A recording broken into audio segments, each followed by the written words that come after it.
ओम शांति। आज की मुरली है 30/11/2024 की। सबसे पहले हम देखेंगे हेडिंग, फिर सभी मुख्य पॉइंट। बाबा ने कहा, मीठे बच्चे, सन सोच फादर, मनमत को छोड़ श्रीमत पर चलो, तब बाप का सो कर सकेंगे। आज की मुरली से 2 प्रश्न हैं। बाबा ने पहला प्रश्न पूछा, किन बच्चों की रक्षा बाप जरूर करते ही हैं? उत्तर, जो बच्चे सच्चे हैं उनकी रक्षा जरूर होती है। अगर रक्षा नहीं होती है तो अंदर में जरूर कोई ना कोई झूठ होगा।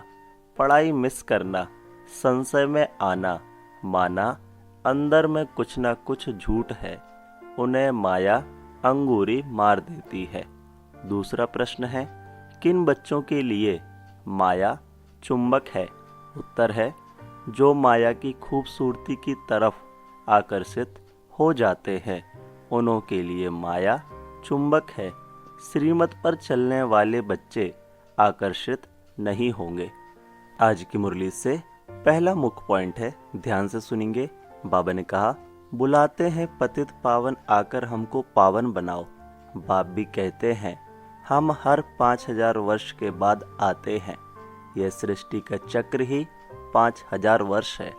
आगे तुम यह नहीं जानते थे। शिव बाबा समझाते हैं तो जरूर कोई तन द्वारा समझाएंगे। ऊपर से कोई आवाज तो नहीं करते हैं। शक्ति व प्रेरणा आदि की कोई बात नहीं।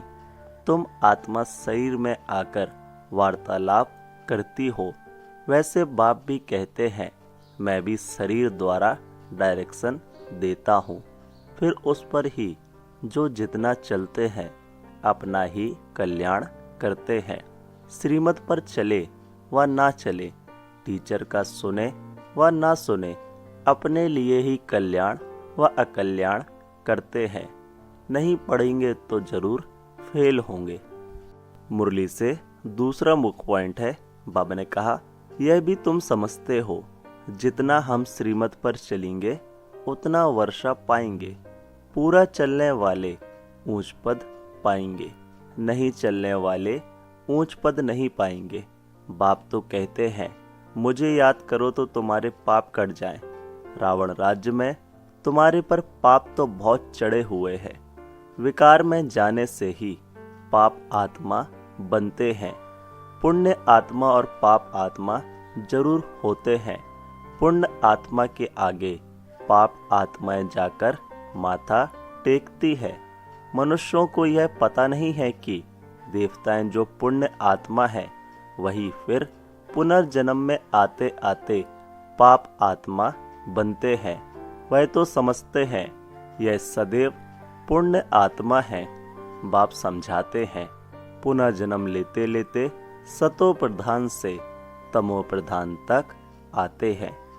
आज की मुरली से तीसरा मुख्य पॉइंट, इसको ध्यान से समझेंगे। बाबा ने कहा, बाप तो नहीं जाकर सबको सुनाएंगे। बच्चे सर्विस करने लायक हैं तो बच्चों को ही जाना चाहिए।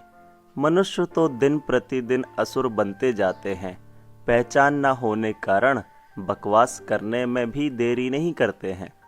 मनुष्य कहते हैं, गीता का भगवान श्री कृष्ण है। तुम समझाते हो वह तो देहधारी है, उनको देवता कहा जाता है। श्री कृष्ण को बाप नहीं कहेंगे। यह तो सब फादर को याद करते हैं ना। आत्माओं का फादर तो दूसरा कोई होता नहीं। यह प्रजापिता ब्रह्मा भी कहते हैं, निराकार फादर को याद करो। यह कारपोरियल फादर हो जाता है। समझाया तो बहुत जाता है। कई पूरा ना समझकर उल्टा रास्ता ले जंगल में जाकर पड़ते हैं। बाप तो रास्ता बताते हैं स्वर्ग में जाने का, फिर भी जंगल तरफ चले जाते हैं। बाप समझाते हैं, तुमको जंगल तरफ ले जाने वाला है रावण। तुम माया से हार खाते हो, रास्ता भूल जाते हो तो फिर उस जंगल के कांटे बन जाते हो। वह फिर स्वर्ग में देरी से आएंगे। मुरली से चौथा मुख्य पॉइंट है, त्रेता को भी स्वर्ग नहीं कहेंगे। 25% कम हुआ ना।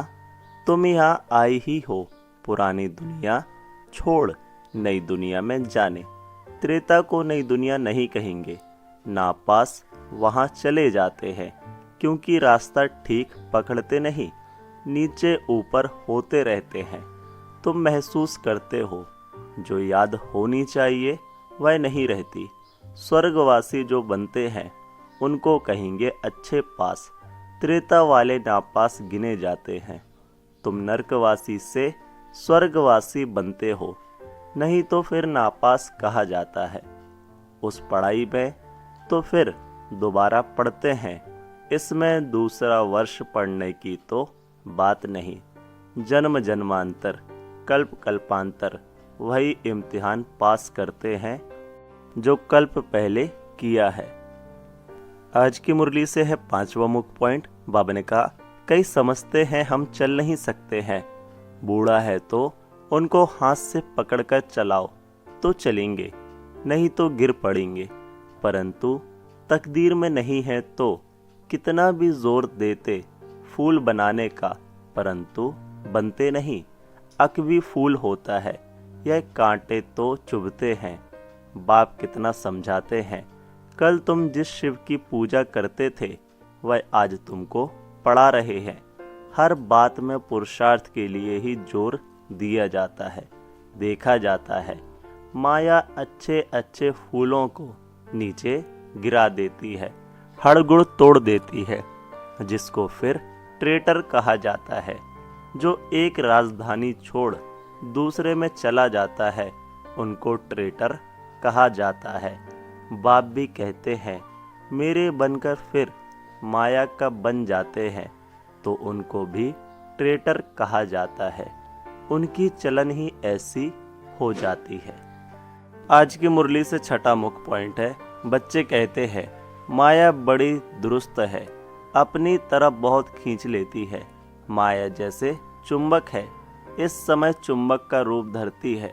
कितनी खूबसूरत दुनिया में बढ़ गई है। आगे यह बाइस्कोप आदि थोड़े ही थे, यह सब 100 वर्ष में निकले हैं। बाबा तो अनुभवी है ना, तो बच्चों को इस ड्रामा के गुही राज को अच्छी रीति समझना चाहिए। हर एक बात एक्यूरेट नुदी हुई है। 100 वर्ष में यह जैसे वहिस्थ बन गया है अपोजिशन के लिए, तो समझा जाता है अब स्वर्ग और ही जल्दी होना है। साइंस भी बहुत काम में आती है, यह तो बहुत सुख देने वाली भी है ना। वह सुख स्थायी हो जाए, उसके लिए इस पुरानी दुनिया का विनाश भी होना है। सतयुग के सुख है ही भारत के भाग्य में, वह तो आते ही बाद में है, जब भक्ति मार्ग शुरू होता है। जब भारतवासी गिरते हैं तब दूसरे धर्म वाले नंबरवार आते हैं। आज की मुरली से 7वां मुख्य पॉइंट है। बाबा ने कहा, सारा मदार बच्चों का याद पर है। बच्चों को यह अकूट खजाना मिलता है। वह तो कितना लाखों का देवाला मारते हैं, कोई लाखों का धनवान बनते हैं, सो भी एक जन्म में। दूसरे जन्म में थोड़े ही इतना धन रहेगा। कर्म भोग भी बहुत है, वहाँ स्वर्ग में तो कर्म भोग की बात होती नहीं।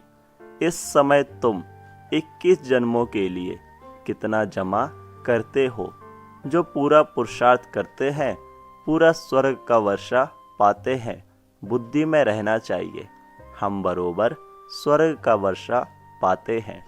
यह ख्याल नहीं करना है कि फिर नीचे गिरेंगे। यह सबसे जास्ती गिरे अब फिर चढ़ना ही है। ऑटोमेटिकली पुरुषार्थ भी होता रहता है। आज की मुरली से 8वां मुख्य पॉइंट। कई बच्चे सच नहीं बताते हैं, इज्जत का बहुत डर है। पता नहीं बाबा क्या कहेंगे। जब तक सच बताया नहीं है तब तक आगे चल ना सके। अंदर में खटकता रहता है, फिर वृद्धि हो जाती है। आपे ही सच कभी नहीं बताएंगे। कहा 2 है तो समझते हैं, यह बाबा को सुनाएंगे तो हम भी सुना दें। माया बड़ी दुरुस्त है, समझा जाता है उनकी तकदीर में इतना ऊंच पद नहीं है, तो सर्जन से छिपाते हैं। छिपाने से बीमारी छूटेगी नहीं, जितना छिपाएंगे उतना गिरते ही रहेंगे। भूत तो सब में है ना। जब तक कर्मातीत अवस्था नहीं बनी तब तक क्रिमिनल आई भी छोड़ती नहीं है। सबसे बड़ा दुश्मन है काम। कई गिर पड़ते हैं। बाबा तो बार बार समझाते हैं, शिव बाबा के सिवाय कोई ध्येयधारी को याद नहीं करना है। धारणा के लिए पहला मुख्य पॉइंट, बाबा ने कहा, हमें पढ़ाने वाला स्वयं ज्ञान का सागर बेहद का बाप है। इसमें कभी संशय नहीं आना है। झूठ कपट छोड़ अपना सच्चा सच्चा चाट रखना है। देह अभिमान में आकर कभी ट्रेटर नहीं बनना है। दूसरा पॉइंट, ड्रामा को बुद्धि में रख बाप समान बहुत बहुत मीठा मुलायम बनकर रहना है। अपना अहंकार नहीं दिखाना है। अपनी मत छोड़ एक बाप की श्रेष्ठ मत पर चलना है। आज की मुरली से वरदान है। बाबा ने कहा, एक बाप के लब में लवलीन हो, मंजिल पर पहुंचने वाले सर्व आकर्षण मुक्त भव। डिटेल है, बाप दादा बच्चों को अपने स्नेह और सहयोग की गोदी में बिठाकर मंजिल पर ले जा रहे हैं। यह मार्ग मेहनत का नहीं है, लेकिन जब हाईवे के बजाय गलियों में चले जाते हो तब मंजिल के निशाने से और आगे बढ़ जाते हो तो लौटने की मेहनत करनी पड़ती है। मेहनत से बचने का साधन है एक की मोहब्बत में रहो। एक बाप के लव में लीन होकर हर कार्य करो तो और कुछ दिखाई नहीं देगा। सब आकर्षणों से मुक्त हो जाएंगे। आज की मुरली से स्लोगन है। बाबा ने कहा, अपनी खुश नसीबी का अनुभव चेहरे और चलन से कराओ। ओम शांति। मेरा बाबा, प्यारा बाबा, मीठा बाबा। ओम शांति।